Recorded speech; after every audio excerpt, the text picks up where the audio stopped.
momento tenemos comunicación vía telefónica con Federico Dorin. Él es diputado federal, integrante de la Comisión de Hacienda de la propia Cámara Baja, como le decimos los reporteros. Federico, ¿qué tal? Federico, un saludo muy cordial. Buenas noches. Hola, Pepe, ¿cómo estás? Buenas noches, con gusto saludarte. Gracias. Igualmente, pues nos gusta conocer tu punto de vista como panista, desde luego, como diputado federal, del presupuesto que se acaba de aprobar en lo general para los gastos del país, del gobierno, el año que viene. La discusión en lo particular se plantea como muy fuerte, muy intensa, seguramente el día de mañana.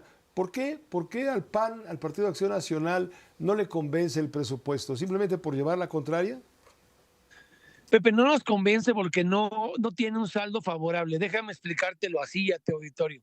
Si a ti te dijeran que tu sueldo, tus ingresos, tu presupuesto familiar del 2026 vas a gastarte más dinero en pagar la deuda de la tanda, de tus tarjetas de crédito, de tus hipotecas, de todas tus deudas familiares, que lo que te va a quedar para ahorrar para tu vejez, para impermeabilizar tu casa, para pintar tu casa, para comprarte comida, para irte de viaje, para ir al cine, para invitar a tu familia a comer el fin de semana, para pasear, para disfrutar tu país, seguramente me dirías que no te sientes muy favorable económicamente con esa perspectiva.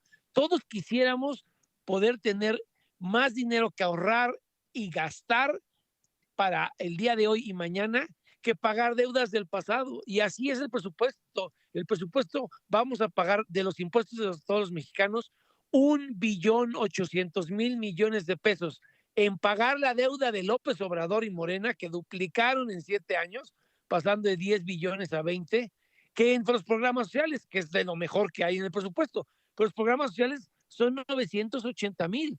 Es en el orden de casi la mitad de lo que vamos a pagar de deuda. Eso no puede ser un buen saldo. Los programas sociales no pueden ser lo único que te dé el gobierno sin que te dé medicinas, ni salud, ni operaciones. Tú sabes perfectamente cómo. Este tiradero se lo dejó López Obrador a Claudia Sheinbaum. Sí, porque metió, como dice por ahí, dinero bueno al malo. A ver, puso a un ratero en Pemex que nos costó 1.300.000 millones de pesos en pérdidas, que le dejó a la presidenta deuda a proveedores por 600.000 millones de pesos. 517.000 acaban de reconocer en esta semana ya Pemex en el reporte financiero. Le dejó una refinería que no genera petróleo, le dejó un Tren Maya que no es autosuficiente y hay que subsidiar, le dejó un aeropuerto que tiene que subsidiar porque no tiene vuelos y que solo le genera conflictos diplomáticos. Hay poco dinero porque hay menos petróleo que antes. El gobierno está con Pemex, quebrado por Andrés Manuel y Octavio Romero, produciendo en el orden de 1.600.000 barriles diarios de petróleo.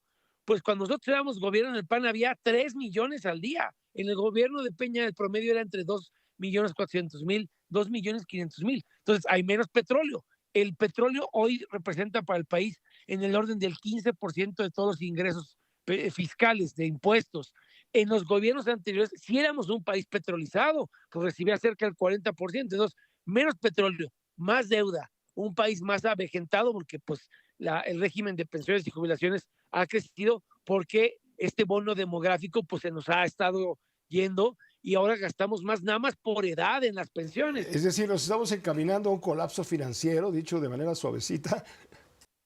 Pues ya estamos casi en ese colapso, porque llevamos, a ver, en los últimos indicadores económicos del INEGI, llevamos 2 trimestres con saldo negativo y 3 que crece menos de 1%. Acuérdate que decimos negativo 0.0, o sea, 0.3% en el último trimestre. El país no está creciendo y no estamos creciendo con todo lo malo que eso implica, a pesar de que por el Tratado de Libre Comercio que le damos al gobierno de Morena, pues eso es lo que le permitido a la presidenta usar el escudo contra las sanciones económicas de Trump. Pero si el país no tuviera ese tratado, Pepe, estaríamos llenos de aranceles y de imposiciones tarifarias de Trump y nuestra economía estaría todavía peor. Como dicen por ahí, pues nos llovería sobre mojado.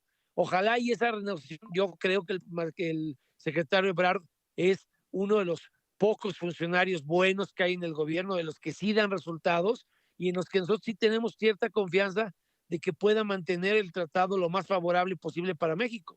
¿Te refieres a Ebrard? A Ebrard sí creo que es de los pocos a los que sí vemos con respeto que hacen un trabajo serio y profesional y no nada más propaganda política. Le acabas de dar el beso del diablo. Bueno, pero eso mismo he dicho desde él, acuérdate, a ver, será el sereno, pero cuando el señor se fue de la ciudad, se fue con 85% de aprobación.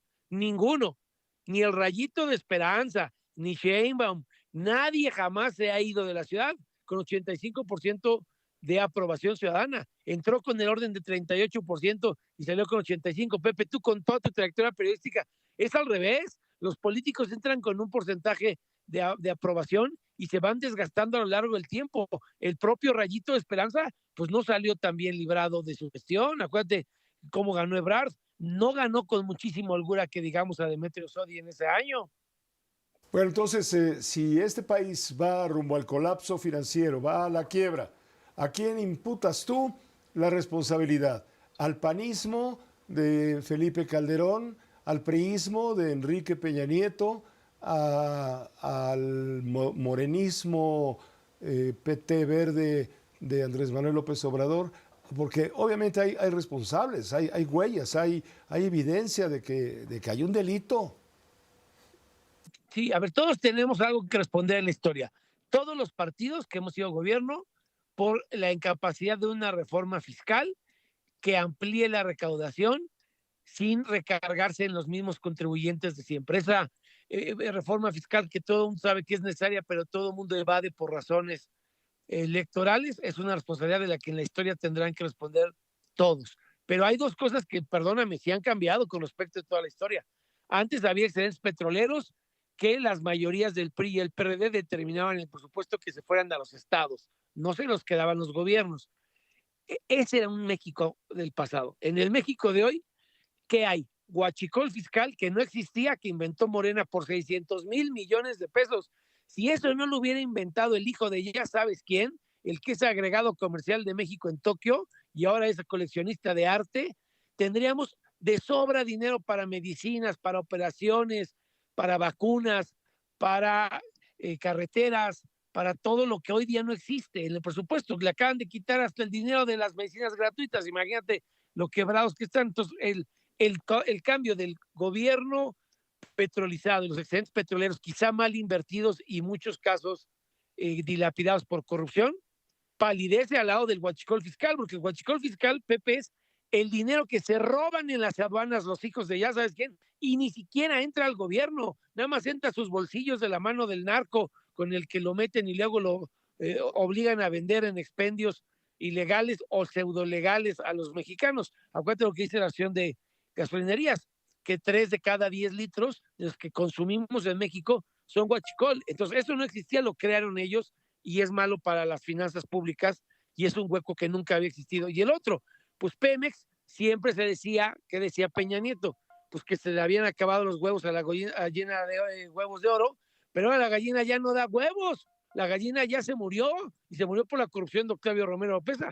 Nunca le habían dejado de pagar en años a proveedores como lo que tú ves en Campeche y en Tabasco, que están quebrados los estados porque no tienen para pagarles. Te agradezco mucho, Federico Dorin, te agradezco mucho la apertura para dialogar con la audiencia y despertar el interés respecto a lo que está sucediendo en la Cámara de Diputados con la aprobación en lo general del presupuesto de gastos para el año que viene y cómo viene después del año que viene la situación cada vez más nublada, oscura, amenazando con tormentón. Muchas gracias, Federico Dorin. No, al contrario, Pepe, el agradecido soy yo. Saludos, estamos en contacto. Estamos en contacto, claro que sí. Federico Dorin, integrante de la Comisión de Hacienda de la Cámara de Diputados. Una pausa muy breve, volvemos enseguida.